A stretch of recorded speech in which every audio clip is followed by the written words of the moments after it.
Salamat, purihin ng Panginoon. At muli, magandang umaga. Galing po sa ating mga nasa online, purihin ng Diyos. At muli, no, marapatin ng Panginoon.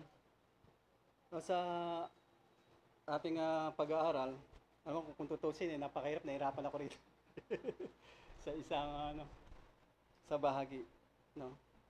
Sa aking mga narinig, nakita ko yung karunungan na binahagi sa bawat isa sa atin. Na, alam niyo po, sa isang talata sa Santiago, basahin ko lang po. Yan. Sabi nga sa chapter 3, basa ko tayo. Pare-paras tayo nag-aaral. Babasahin ko po. Huwag maging guro ang marami sa inyo. Ito binabanggit ni Apostol Santiago na huwag maging guro ang marami sa inyo. Bakit? Sabi niya, mga kapatid ko, yamang nalalamang tayo'y tatanggap ng lalong mabigat na hatol. Sa isang guro, na isang napakahirap na tungkulin sapagkat hindi tao ang hatol sa iyo. Ang Panginoon ang hatol. Na binabanggit sa salita niya, tayo'y tatanggap ng lalong mabigat na hatol. Kapag hindi ayon doon sa katwiran ng Panginoon, tatanggap tayo ng mabigat na hatol. Kaya sinasabi ni Apostol Santiago, huwag maging guro. No, maging guro ang marami sa inyo, sabi niya. Bakit? Bakit? Napakaselan niya. Ang sabi sa Timoteo, sabi gano'n sa unang Timoteo,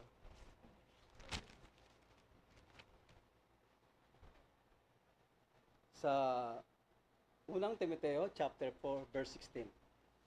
Kasi mabigat to Hindi to pangkaraniwan, buhay lang dito, hindi to Sabi gano'n sa 4:16, mag-ingat ka sa iyong sarili at sa iyong turo.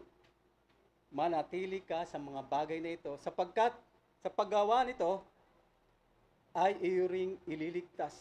Sabi ganito, sapagkat sa paggawa nito ay ang iyo ring sarili ang ililigtas mo at pati ng mga nagsipakinig sa inyo. Kung malaking atang sa isang guro o sa isang mangaral ang yung bigat ng daladalahin niya, lalo na sa pagpapahayag ng salita ng Panginoon. Sapagkat hahanapin sa iyo, sabi sa Malakias, nabasahin lang po sa chapter 2, sabi gano'n, verse 6, ang kautusan tungkol sa katotohanan ay nasa kanyang bibig. Yun ang hahanapin sa iyo Tungkol sa katotohanan ay nasa kanyang bibig at ang kalikuan ay hindi nasumpungan. No, iba yung salitang masusumpungan. Kundi sinabi rito, hindi nasumpungan sa kanyang mga labi. Siya'y lumakad na kasama ko sa kapayapaan at katwiran at inilalayo sa kasamaan ang marami. Yun yung layunin talaga ng pangaral ng salita ng Panginoon. Ang layunin niya, kapayapaan, at yung isa pa, katwiran, at yung isa pa, inilalayo niya sa kasamaan ang marami. Kaya napakabigat ng isang tungkulin ng isang mangaral. Ang isa pa, nabanggit na rin, yung mangaral, ang sabi, bagamat nabanggit na sa Ecclesiastes, doon ako sa 11. Yung salita niya, sabi rito, ang mga salita ng pantas, gaya ng mga tulis, at gaya ng mga pako na nakakapit na mabuti. Ganun siya. Katotohanan. Walang ibang tinutukoy, kundi ang salita ng Panginoon. Kung yun ipangaral mo batay, sabi sa ilang mga salita, na huwag kang magsisihigit. No? Kundi ayon lamang sa salita ng Panginoon. Ngayon magtataka ka na marami, no, na nakisipag-aral, no, hanggang sa kasalukuyan. Kasi nga, nagnanais silang maabot yung katotohanan ng Panginoon. So mga maraming, maganda yung layunin, no? Mga ilang taon yan na nagsipag-aral sila.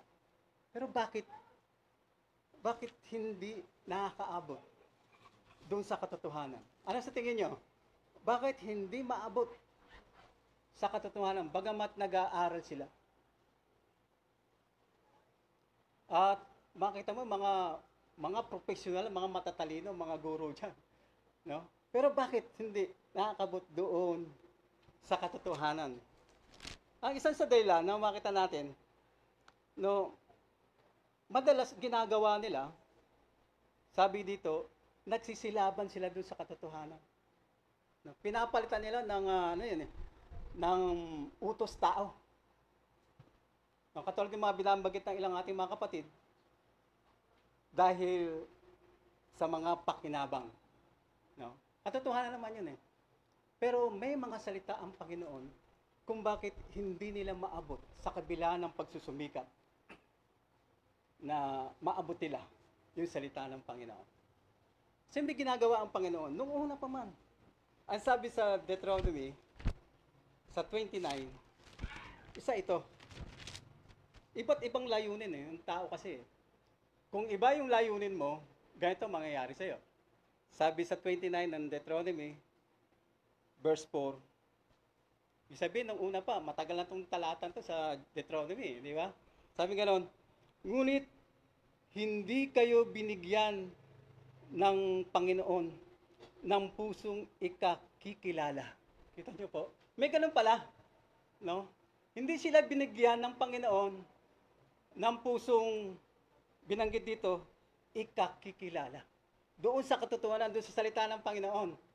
Na ang Panginoon pala talagang, bagamat sabi kanina na napakinggan ko, sa Kanya nanggagaling karunungan. Siya yung nagbibigay ng karunungan. No, di ba gano'n? Sa lahat, babasahin ko yung kanina binanggit sa lahat ng Kanyang kinaluluguran. Pero doon sa 2:7 na binanggit kanina, katotohanan naman po ito. Sapagkat 2:6, ang Panginoon ay nagbibigay ng karunungan. Sa Kanyang bibig nanggagaling ang kaalaman at kaunawaan. Kanyang pinatataglay ang matuwid na magaling na karunungan. Isang magaling na karunungan ang ipinagkakaloob niya sa Kanyang itinalaga. Kasi kapag itinalaga niya, matuwid yung para sa Kanya. Sa tao hindi. No? Matuwid sa Panginoon. Iba naman yung matuwid sa tao. No? Ito yung pinagkakalooban ng Panginoon ng karunungan. Ngayon, balikan natin yung 29.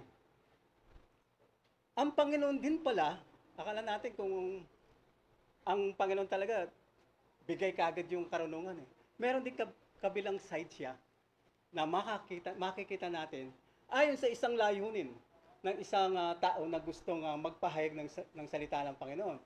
Binanggit dito, hindi kayo binigyan ng Panginoon ng pusong ikakikilala at mga matang ikakikita at ng mga pakinig na ikaririnig hanggang sa araw na ito. Kaya sa pasimula ng pangangaral ng ating Panginoon, halimbawa sa chapter 4 ng Marcos, ganito po, sa verse 11, at sinabi niya sa kanila, sa inyo, ipinagkaloob na makaalam ng hiwaga ng kaharian ng Diyos. Merong pinatutungkulan ng Panginoon sa inyo. Doon sa mga tumanggap sa ating Panginoon. Yun yung binibigyan niya ng karunungan. Ng makaunawa. Kaya binanggit dito, sinabi niya sa kanila, sa inyo ay ipinagkaloob na makaalam ng hiwaga ng kaharian ng Diyos. Dadapat sa kanilang sa labas, ang lahat ng mga bagay ay ginagawa sa pamamagitan ng talinghaga. Kaya sa mga pagpapahayag ng ating Panginoon, mismo yung mga tagapagtanggol ng kautusan, na dapat sila unang-unang makakilala ng pananampalataya na yung kausap nila, ito yung Kristo, dapat sila una-una makaunawa eh.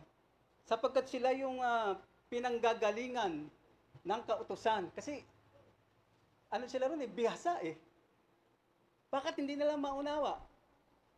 Dahil sa kanilang pandinig, lahat ng sinasalita ng Panginoon, pawang talinghaga. Sa 12, upang kung magstingin sila'y mga kakita at huwag mamalas, bagamat nakikita, ginagawa ng Panginoon mismo upang hindi nila mamalas. At kung mga kinig sila'y makaririnig at huwag mga kaunawa, baka sakaling sila'y mangagbalik loob at patawarin sila. Yun ang ginagawa ng Panginoon. No? Ang isa pa na binabanggit, bagamat, nabanggit din kanina, no? Nakita natin na yung pagnanasa, may makita kang ano eh, may pagmamalasakit ukol sa Diyos. No? May mga pagmamalasakit sila. Pero sabi kanina, hindi ayon doon sa pagkakilanlan o pagkakilala. Na binanggit sa ating pag-aaral, sabi sa Timoteo,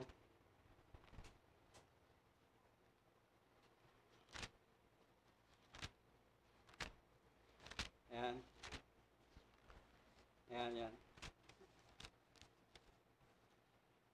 na laging nagsipag-aral, kailan pa man hindi nakakarating sa pagkaalam ng katotohanan. Itong mga salitang ito, nangyari ito nung panahon nila. Hindi na bago, no? Na pinagsisikapan niya, magkikay Timoteo, na magsalita, sabi ito, babasahin ako nilang talita, ng mga salita, sa 2:15, ng ikalawang Timoteo. Sabi nga, pagsikapan mong humarap na subok sa Diyos, manggagawang walang anumang ikahihiya, na gumagamit ng matuwid na salita ng katotohanan. Yung salita ng Panginoon, na kailangan doon sa isang ating pag-aaral, na nananangan sa tapat na salita. Sabi sa Tito, na nananangan sa tapat na salita na ayon sa turo upang umaral ng magaling na aral at papaniwalain ang mga nagsisalangsak. Kasi nga, kung papaanong sakreta, no? Meron mga nangangaral ng mandaraya, mga kasinungalingan. Ang sabi sa Roma, magtataka ka, parang sa ating panahon na 2,000 na, mahigit, itong mga pangyayaring ito, nagaganap sa ating panahon, pero sa kanilang panahon, nangyari na rin. No? Tama yung sinabi doon sa Ecclesiastes na yung mga nangyari na, ay nangyari na noon, at mangyayari pa. Yun ang salita ng Panginoon, katotohanan, sa Ecclesiastes 3:15. Yun po. No, sabi sa Roma, kung bakit ganito.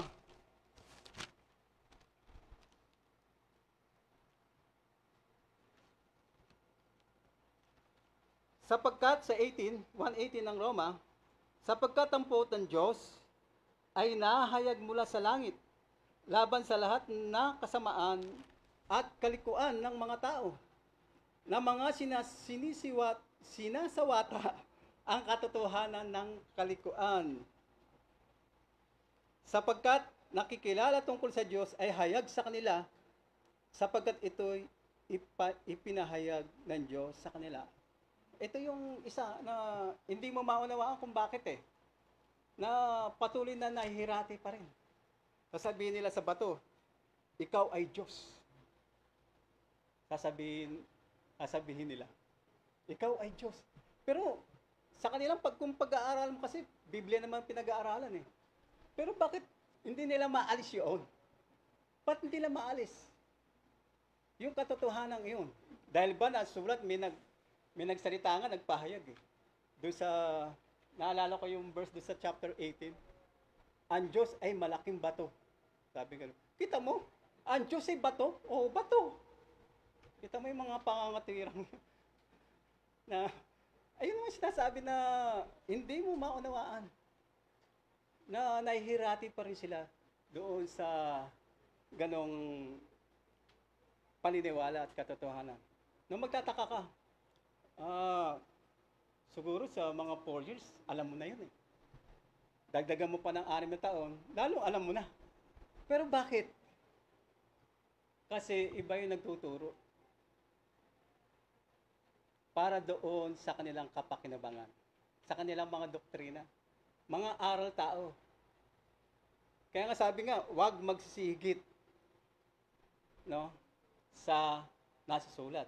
Kaya nga, ang iaral mo, ang sabi ng talata dito sa Tito, sa chapter 2, ngunit magsalita ka ng mga bagay na nauukol sa aral na magaling. Walang iba, kundi ang salita ng Panginoon. Doon ko lang kakapit doon sa mga salita ng Panginoon.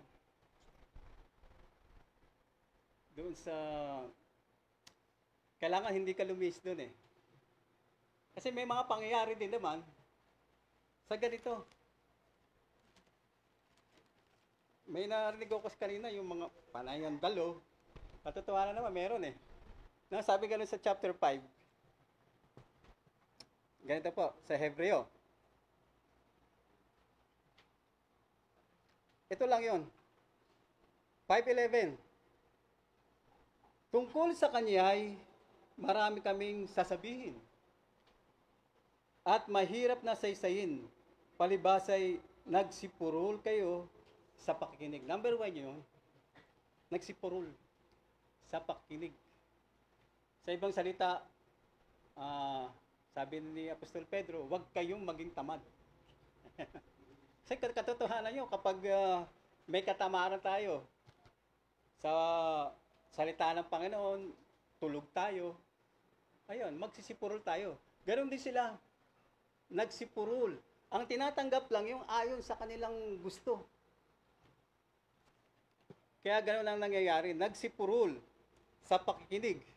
Sapagkat nang kayo'y nangarapat ng maging guro dahil sa kaluwatan, ang haba ng kaluwatan, dapat maging guro na nga, ay muli kayong nangangailangan na kayo'y turuan ninuman ng mga unang simulain ng aral ng Diyos at naging tulad sa nangangailangan ng gatas at hindi ng pagkaing matigas. Ayan. Isa yun sa nangyayari. Kaya hindi mo maabot yung katotohanan ng salita ng Panginoon. Dahil sa maparul na napakikinig. Kasi nga, ang salita ng Panginoon, di ba't ako'y nagpahayag sa inyo ng mga marilag na mga salita? Marilag ng mga salita ng Panginoon eh. No? Bakit hindi naunawa? Isa yon dahil sa nagsipurol sa pakikinig. Kaya napakahalaga no sa pagpapahayag at yung nakikinig. May isa pa akong nakakita eh no na may nagpahayag kaya nabanggit doon. Sabi niya, lahat ng sinasabi ng pastor, dinggin mo lang. Makinig lang kayo. Oo kayo ng oo. Pag sinabi na ganito ng pastor, oo. Huwag na kayong magbasa. Sabi ganun. Tapos biglang nagsalita siya, mga bobo. Napakahirap ng ganon. Kaya nga, sinasabi, yung sa kasulatan, mapalad yung pumapasa. Kaya kinakailangan nagbabasa eh. Yan yung mga salita ng Panginoon na kinakailangan matutunan ng isang nais makapaglingkod na may katapatan. Kailangan nananangan ka sa tapat na salita. Kasi hindi lang ito, mas marami pa. No? At sabi ganon, mahayag sila. Dahil sa kanilang mga pagpapahayag. Mahayag sila sa tunay na mga Kristiyano. No? Kita natin yung isa eh.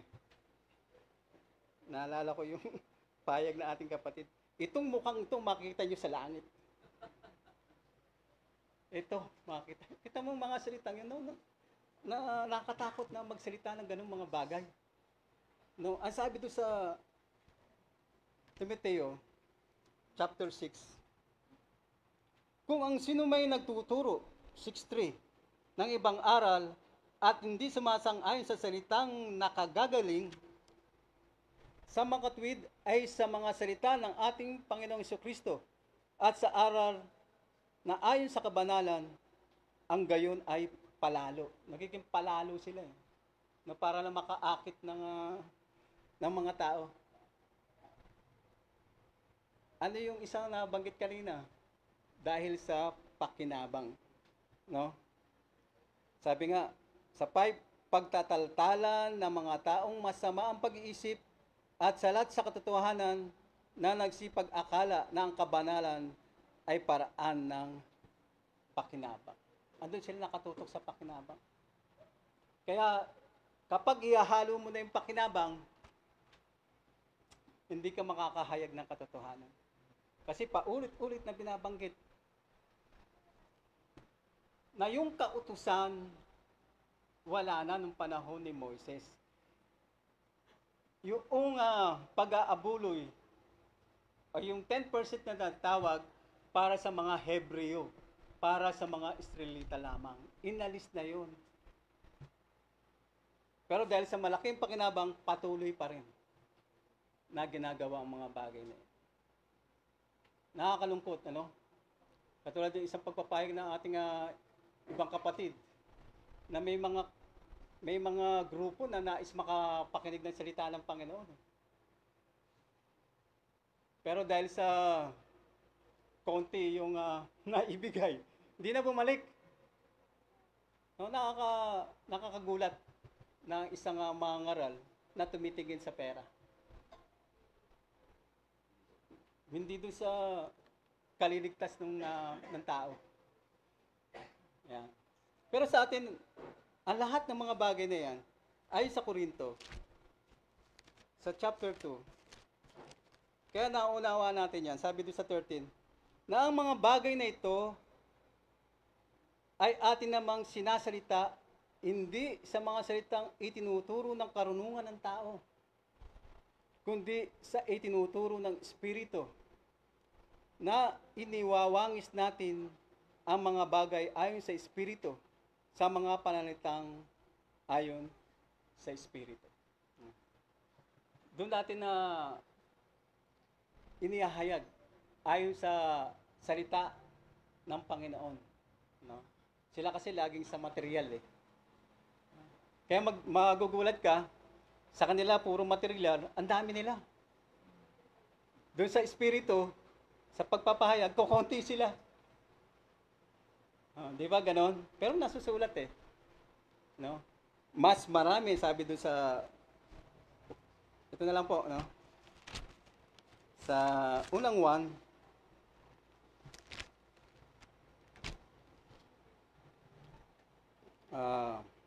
saan ba yun?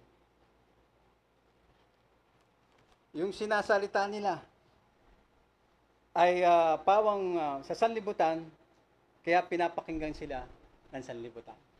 Ayan. Yan po.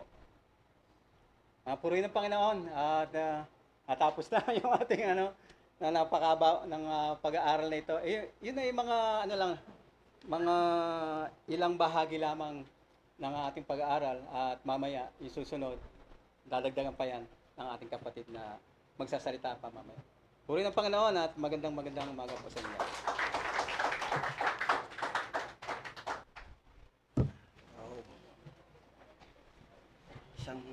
Isang magandang umaga po rin ng Diyos. Salamat sa aral na ating pong narinig sa umagang ito. Salamat sa unang nagpahayag at sa mga nagbahagi ng salita at umawit. Maraming salamat sa bawat isa. At sa mga kapatid sa pagsisikap, magpatuloy lang po tayo dahil ayon po sa nasusulat,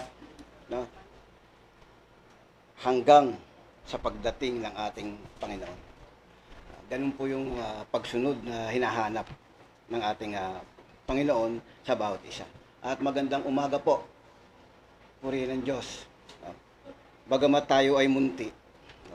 Yan yung sabi natin, pwede nating maipagmalaki. Na yung aral na ating pong napapakinggan ay aral na nagbubuhat sa Panginoon. Hindi tayo gumagamit ng sarili nating interpretasyon o sariling isip, kundi kung ano yung diwa na sinasabi ng banal na kasulatan, doon po tayo sumusunod. Kasi ang sabi sa aklat ng Kawikaan, dito po sa 3:5, ganito ang pagkakasabi.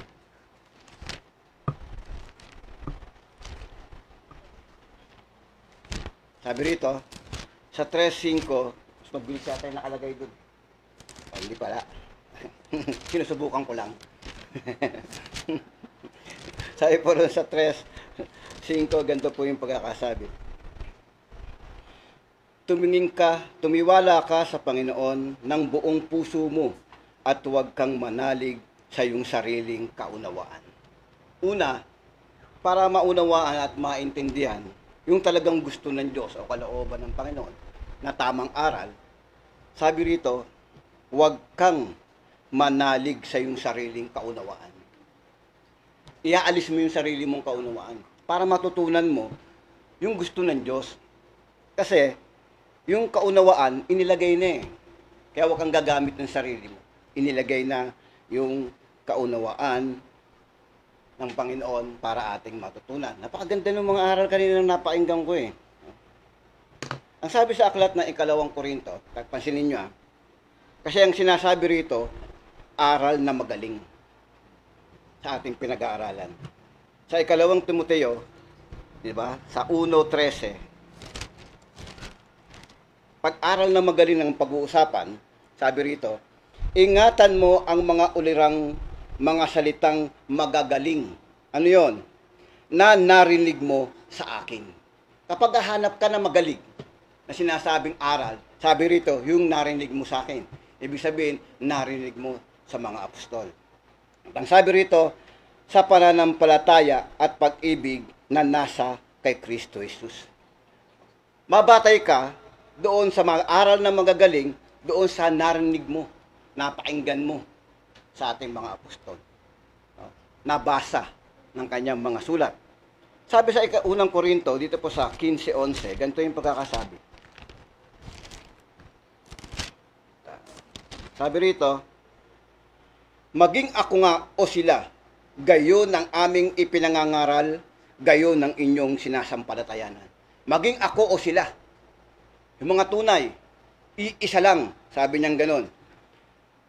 Ang aming ipinangangaral, ganyan ang inyong sinasampalatayanan.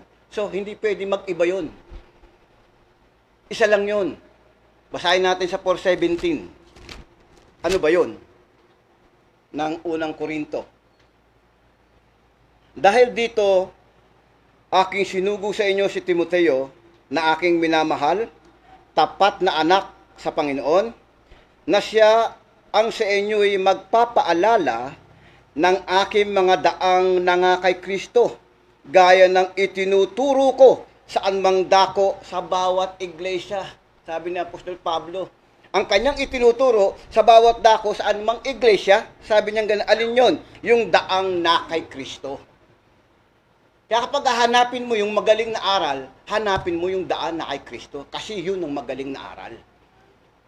At yung aral na yun na magaling, ipinangaral yon ng ating mga apostol. Kaya ang sabi sa aklat ng unang Juan, sundan lang natin yun eh.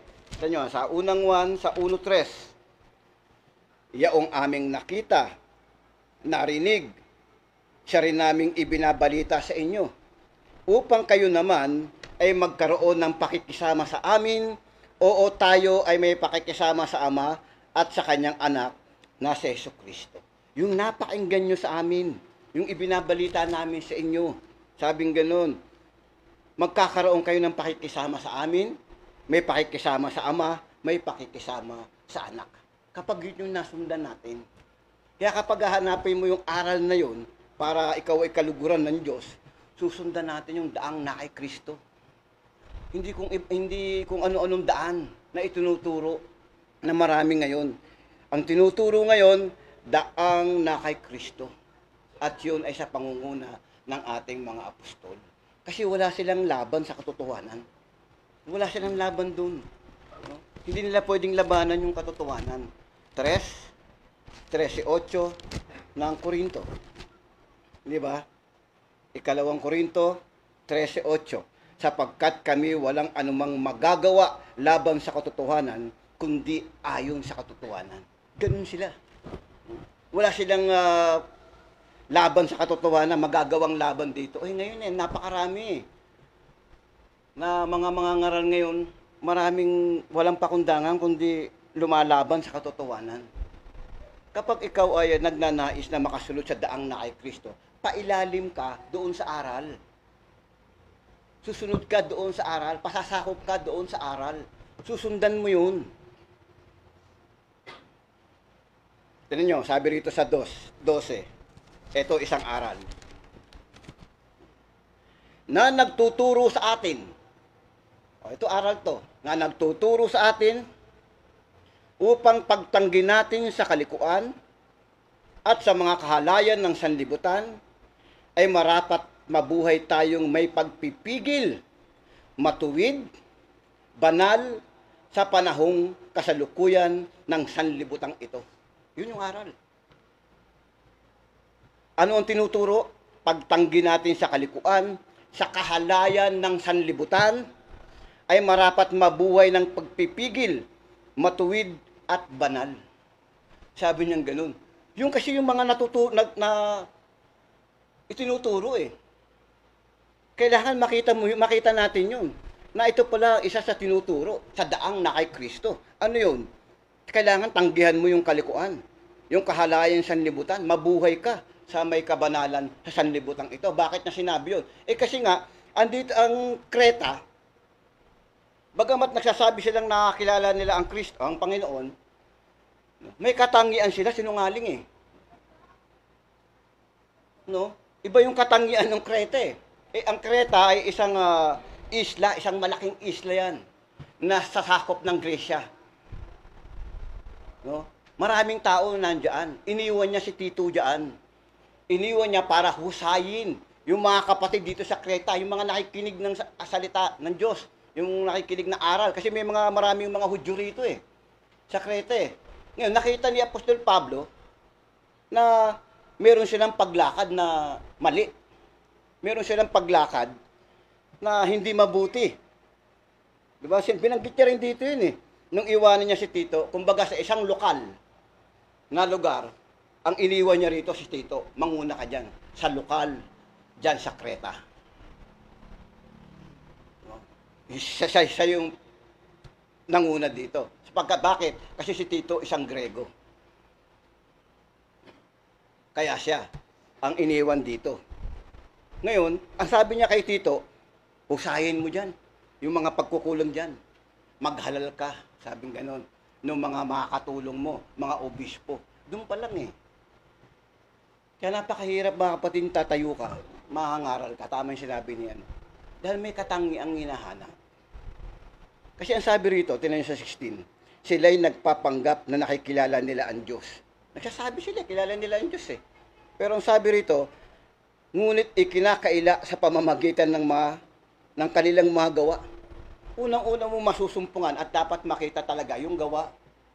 Yung kasi yung magpapatotoo sa iyo na ikaw ay lumalakad sa daan na kay Kristo Bakit? Kasi ikaw nga yung patotoo ng ebanghelyong buhay.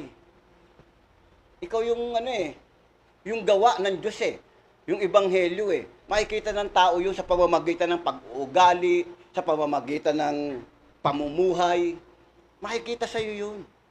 Kasi nga, yung hinahanap dito, yung mamuhay na may kabanalan. Wala silang sinasabi nila naglilingkod sila sa Diyos, pero yung pamumuhay nila wala sa kabanalan Sinabi nga rito, sinungaling, matatakaw, mga tamad. Kita niyo yun? Yung mga salita rito. At pinututuhanan mismo yun nung propeta nila doon. Na ganun talaga sila. Kaya kailangan husayin, kaya iniwan niya. Kaya sa mga matitigas ang ulo, sabi ni Apostol Pablo, 1 o 2 pagsaway, takwil mo. Kaya may utos siya rito eh. Na itakwil mo kasi matigas nga ulo. Na hindi dapat nakasusumpungan sa mga Kristiyano. Kaya nga, aral mo, sabing ganon, para mamuhay sila bilang sumusunod kay Kristo, sa daang ukol kay Kristo, husayin mo, sabihin mo sa mga matatanda. Kita mo? Meron dito eh. Di ba? Makikita mo yan dito eh. Eh yun yung salitang magaling na aral eh. 2:1, ngunit magsalita ka ng mga bagay na nauukol sa aral na magaling. Eh yun yung tinuturo eh, aral na magaling. Ano sabi? Sa matatandang lalaki, maging mapagpigil, mahusay, mahinahon ng pag-iisip, magagaling sa pananampalataya, sa pag-ibig, sa pagtitiis. Ganun dapat yung makita, sabing ganun. Sabihin mo sa kanila doon, sa mga matatanda dyan sa Kreta. Ganun dapat yung makita sa mga matatandang lalaki. Eh sa matatandang babae naman. Ang sabi rito, gayon din sa matatandang babae, maging magalang sa kanilang kilos. Ito niyo, mga salita rito. Aral to eh. Maging magalang sa kanilang kilos, hindi palabintangin. Inaaral niya sa mga babae, huwag kang palabintangin. Masama ba yun? Galit kayo sa akin? Ba, binabasa ko lang eh. O, diba? Sabi rito, ni paalipin man sa maraming alak. Eh, sa matanda, hindi sinabi. Matandang lalaki. No? Hindi sinabi sa matandang lalaki na kayo ay, sabi ngayon eh, huwag kayong paalipin sa maraming alak. Dapat sa matandang lalaki to eh. Eh, binanggit sa matandang babae. Yung panahon pala rito sa Kreta eh. Yung mga babae, yung mga lasinggera. Ano? Eh, yun ang sabi eh. Ako, nagbabasa lang ha. Sabi rito. Upang, sabi rito, mga guro ng kabutihan. Upang kanilang maturuan ang mga babaeng may kabataan na magsiibig sa kanya-kanyang asawa, magsiibig sa kanilang mga anak, magpakinahon, magpakalinis, magpakasipag sa bahay. Yan. Una sa katangian yan. Kailangan masipag sa bahay. Eh, pag pumasok ka sa bahay, sus, Mariosep. Pag nakita mo, daming kalat, no? O sa mga Kristiyano, tinuturuan yun. Kailangan masipag ka sa bahay. O, kita nyo, umaliba itong aral na to. O, sabi rito, pasakop sa kanya-kanyang asawa upang wag lapastanganin ang salita ng Diyos. O kapag hindi ka nagpasakop pala sa asawa, nilalapastangan mo salita ng Diyos eh. Kasi ang pangulo ng lalaki, si Kristo. Ang pangulo ng babae, kanyang asawa. At ang pangulo ni Kristo ay ang Diyos. Ganun yung ganun yung hagdahan na nun. No? Sabi rito, kaya, patuntuan na naman mga lalaki rito, no? Kasi pag pinag-uusapan yung pagpapasakop doon sa asawa, aba naman, eh ang tingin naman ng lalaki, para mo naman katulong yung asawa mo. Hindi ganun.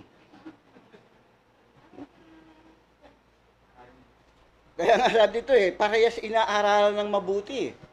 Yung po yung aral na sinasabi na tinuturuan upang sa pagtanggi natin sa kalikuan. Kasi mga kalikuan yun eh. Kaya tuturuan ka para matanggihan mo yung kalikuan, para mabuhay ka ng matuwid at banal.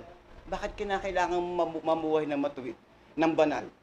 Kasi hindi ka makakarating sa langit, sa kaharian ng Diyos, kung wala kang kabanalan.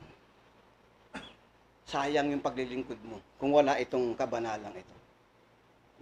Lahat yan, tinuturo yan ng banal na kasulatan para tayo ay maiharap na dapat sa Diyos.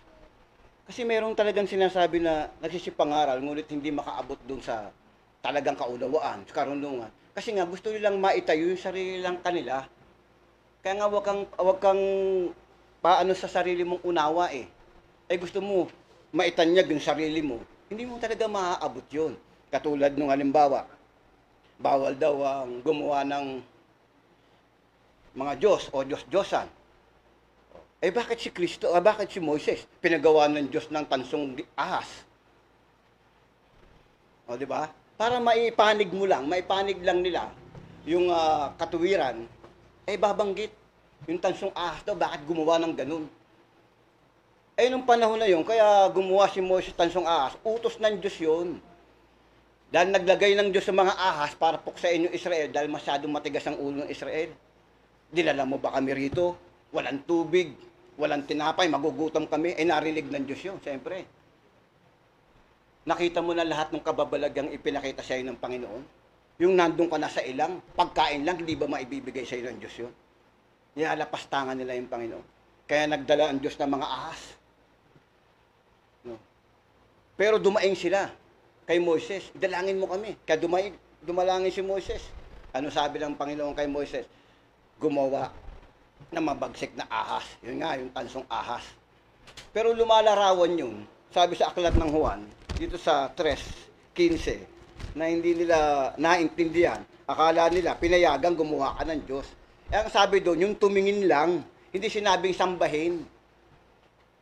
Sabi rito sa 3:15, sabi rito sa 14, at kung paanong itanaas ni Moses sa ilang ang ahas, gayong kinakailangang itaas ang anak ng tao. Simbolo lang yun. Yung pagtaas niya ng tanso, na katulad ng gagawin kay Kristo, na pagtaas ni Kristo doon sa krus, ang sinumang sumampalataya ay may buhay na wala hanggan. Katulad ng tumingin doon sa may tanso, mabubuhay siya kahit siya nakagat ng ahas. Ganun ang ibig sabihin nun. At ang katunayan nagpapatoo na hindi kalooban ng Diyos na sambahin itong tansong ito na ginagawang katuwiran nila, winasak to na Ezechiyas. Winasak yan. Nung maghari si Ezechiyas, binagsak niya yan. Bakit? Dala-dala kasi ng mga ano yan eh. Dala-dala ng mga Israel, porket naligtas sila nang tumingin sila doon, abay dinala na. Kung saan sila pumunta, dala-dala nila yung tansong ahas, abay pinaghahain na nila yun. Nagalit dyan si Ezechiyas sa ikalawang hari, 18:4. Ganito yung pagkakasabi. Bakit mo ikakatuwiran, binagsak nga. Diba? Sabi rito, sa 18:4, kanyang inalis ang mataas na dako. Yung hari na si Ezechiyas dito. Kanyang inalis ang mataas na dako, sinira ang haligi, ibinagsak ang mga asera, at kanyang pinagputol-putol ang ahas na tanso na ginawa ni Moises. Tamo, pinagputol-putol niya to, winasak to ni ano. Tapos sabi rito, sapagkat hanggang sa mga araw na yaon ay pinagsusunugan ng kamangyan ng mga anak na Israel at pinanganlang Neustan. Biro mo, yung tansong yun, Neustan pa tinawag, yung tansong yun. No, nag-aalay pa sila ron, binagsak yun. Ezechiyas, pinagputol-putol yun kasi dala-dala pa rin yun nung Israel. Ganun katindi, katigas ang ulo nito. O nga. Ngayon kung ikakatuwiran mo yun, bakit si Moses? Binagsak nga. Dahil hindi naman talaga pinasasamba yun. Ganun yung naging katuwiran nila. Kasi ganun yung ugali ng tao. No? Ganun sila. Kaya kung papansinin nyo, isa sa dahilan kung bakit inilaban ng anghel yung katawan ni Moses, dahil sa gantong pag-ugali ng Israel. Nung mamatay si Moses, 1 buwan nag-iiyak yan, yung Israel. Nakabantay dun sa ano. Pero hindi pinaalam ng Diyos kung nasaan yung katawan nun. Dahil kung pinaalam ng Diyos kung nasaan yung katawan ni Moises, bibit-bitin din nila yun.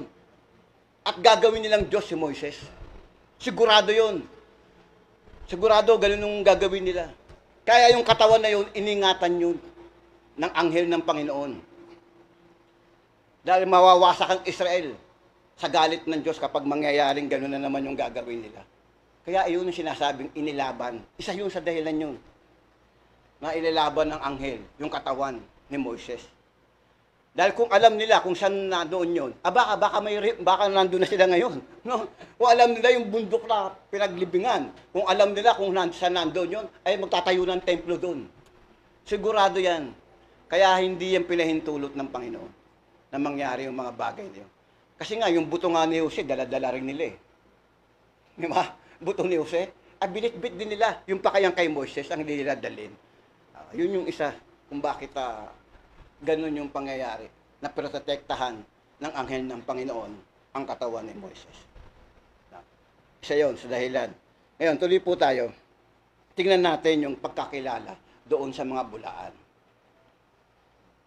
Kasi una yan, napaka-importante niyan, na makita natin yung bulaan. Kaya sa 28:20, mapapansin nyo yung salita doon, sa 28:20 ng Mateo, na yung aral na ibinigay o utos, malinaw kung kanino niya tinagubilin. Diba? Sabi rito, sa 28:20, ituro ninyo sa kanila na kanilang ganapin ang lahat ng mga bagay na inuutos ko sa inyo. Yung lahat ng gaganapin, ang sinasabihan niya rito, yung mga alagad eh. Kasi yung packet na siya sa langit yun. Ngayon, ang sabi niya, bilin niya sa mga alagad na ito. Sabing ganon, ituro mo sa kanila na ganapin ang lahat ng mga bagay na inuutos ko sa inyo. May iniwang utos ng Panginoon sa kanila. Yun yung dapat ganapin. Yun yung dapat ituro. Kaya nga ang tinuturo na daang na kay Kristo eh. Kasi yun yung pinagaganap. Sabi rito, narito ako'y sumasa inyong palagi hanggang sa katapusan ng sanlibutan. Ibig sabihin nun, manindigan ka na kapag nandun ka sa utos na ginaganap mo yung turo at inuutos ng Panginoon, hindi hihiwalay sa iyo ang Espiritu ng Panginoon. Kasi sabi rito, mananatili ako sa inyo palagi hanggang sa katapusan ng sanlibutan. So, kapag nandun ka sa aral ng mga apostol na inuutos ng ating Panginoong Kristo, ituro mo. At ito'y ating ginaganap hanggang sa matapos ang sanlibutan, hindi ka iiwan ng ating Panginoon. Mananatili yung Espiritu ng Panginoon. Kaya nga nananatili hanggang ngayon yung Espiritu ng Panginoon sa kapisanan.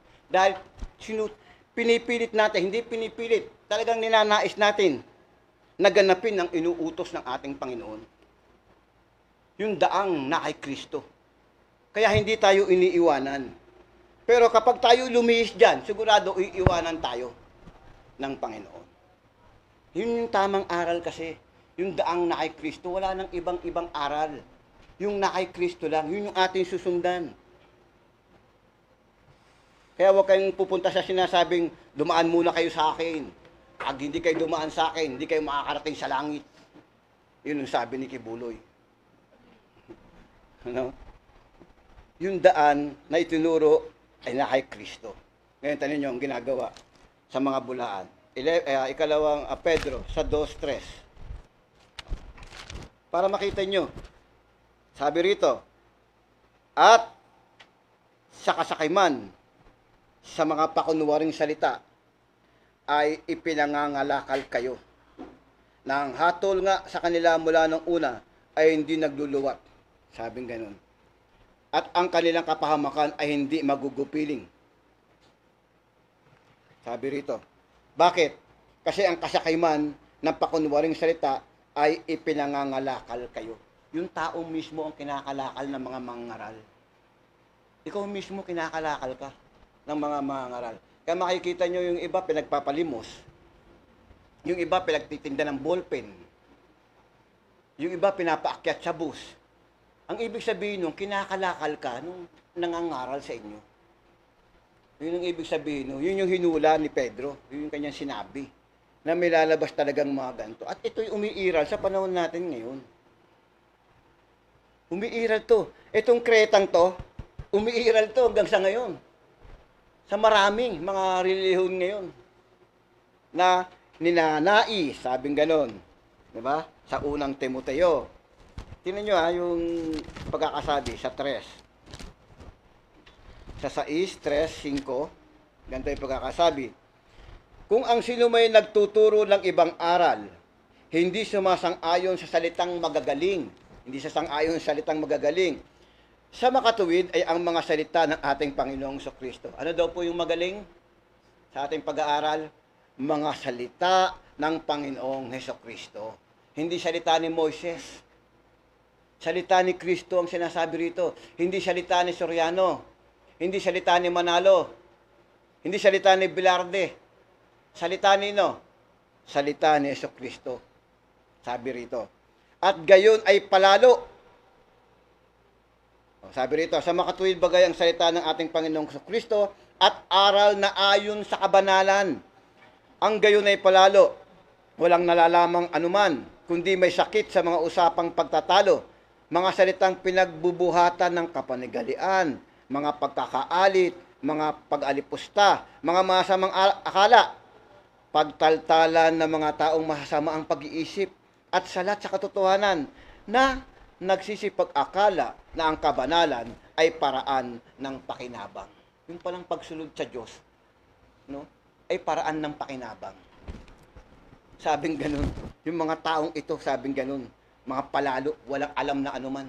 Kaya napakatatalino, akala mo napakagaling. Pero sabi ng Biblia, walang nalalamang anuman. Bakit? Kasi sa kanila, yung kabanalan daw, paraan ng pakinabang. Kaya kapag ang pangangaral, no, meron talagang pakinabang, lumayo na kayo dun. No? Umalis na kayo dun. Katulad ngayon, no? Napakarami niyan ng mga mangangaral. Kaya mapalad kayo mga kapatid, munti man yung ating kapisanan, pero hindi tayo iniiwanan ng Diyos sa pamamagitan ng Santong Espiritu. Dahil nagsisikap tayo ng bawat isa na maipangaral sa inyong totoo, makalakad ng daang kay Kristo, baguhin yung ating mga ugali. No? Kasi maraming Kristiyano ngayon, sasamba pagkalinggo. No? Pero parang leon kapag nakauwi na. Ganyan eh. Kasi kabanalan nga ituturo eh. Sasamba pagka Merkules, ay sister. Oh, brother. Abay, kita mo kung makapag, bro, no? Kung makapag, akala mo, napakabubuti, no? Pero pagdating sa bahay, mga tigre ang ugali. No? Yun yung sinasabi natin eh. Tinuturuan ka ng na kay Kristo para mamuhay ka ng ukol kay Kristo. Hindi sa pagkukunwari, kundi sa katotohanan. Na kung paano mo ka nagnanais maging banal kapag nandun ka sa panambahan, ganun din yung makikita mong pamumuhay kapag nasa tahanan ka na. Diba? Amen. Amen talaga mga kapatid. Kasi talagang totoo yun. Kasi maraming ganun eh. Maraming ganun na nakikita po tayo. Kaya nga tayo nagsisikap. Meron tayong mga kakulangan pa. Meron tayong mga kahinaan pa. Pero pinagsisikapan natin na lahat ng ito, may alis natin, bago man lang dumating yung Panginoon, ay maging dapat tayo sa Diyos. Mahirap yung wala kang pagsisikap eh. Ang brethren in Christ, ikaw ay bahagi ng brethren in Christ, hindi ka membro, kapatid. Hindi ka lang membro. Ikaw ay sangkap ng katawan. Kapag sinabi mong membro ka lang, ay pag nandyan lang ako, okay lang. Kahit di ka na magbago. Eh, nandyan naman ako, present naman ako. Pagka may plus, always present. Pagka linggo, present. Ganyan. Eh, membro ka eh. Ng kapatiran kay Kristo eh. Hindi mo alam, sangkap ka ng kapatiran kay Kristo. Sangkap ka ng iglesyang totoo ng Diyos. Pag sangkap ka, ang sabi sa aklat ng Epeso, tumutulong ka para sa ikatitibay ng iglesia. Meron kang ginagawa. At isa sa dapat mong gawin bilang isang sangkap, yung pagbabago sa ating sarili. Na makita ka ng iyong kapwa na ikaw ay ibanghelyong buhay. Dahil sangkap ka ng totoong iglesia. Yan ang ibig sabihin nun. Hindi membro ka lang. Porket membro ka lang, tapos ka na. Okay na yun. Hindi ganun. Sangkap ka, ibig sabihin, tutulong ka sa pagpapakita ng kabutihan. Hindi lang sa harapan ng Diyos, kundi sa harapan ng kapwa-tao mo. So, hindi tayo banal pagka linggo lang at Merkules. Kailangan masumpungan yung kabutihan kahit wala tayo at hindi nagkakasama-sama. Ganun po yung yung tinuturo po sa ating pag-aaral. Yung sinasabi rito na hindi nakikita sa pamamagitan ng gawa. Pero pagdating sa brethren in Christ na totoo, makikita yun sa pamamagitan ng gawa. Bakit? Naturuan ng totoo ng daan na nakay Kristo. Kaya kapag napapakita ng mali, alisin yung mali. Huwag matigas ang ulo. Lalo sa mga anak ngayon no? Mga anak ngayon na ipapakita mo ng mali.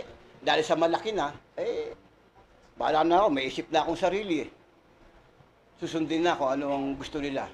Pero nakikita naman na mayroong pagkakamali. Sumunod kayo. Gusto nyo ng aral ng totoo? Pasahop kayo sa aral ng Diyos. Pailalim kayo ron.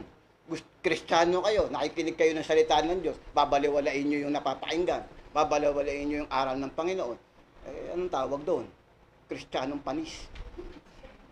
Bakit ko sinabi yun?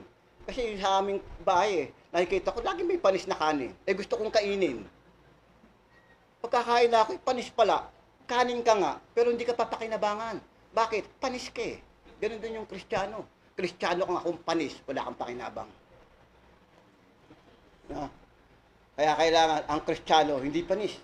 Ang Kristiyano totoong kanin na makakain ng kapwa, ng mga kapatid at ng bawat tao. Purihin ng Diyos. Magandang umaga po.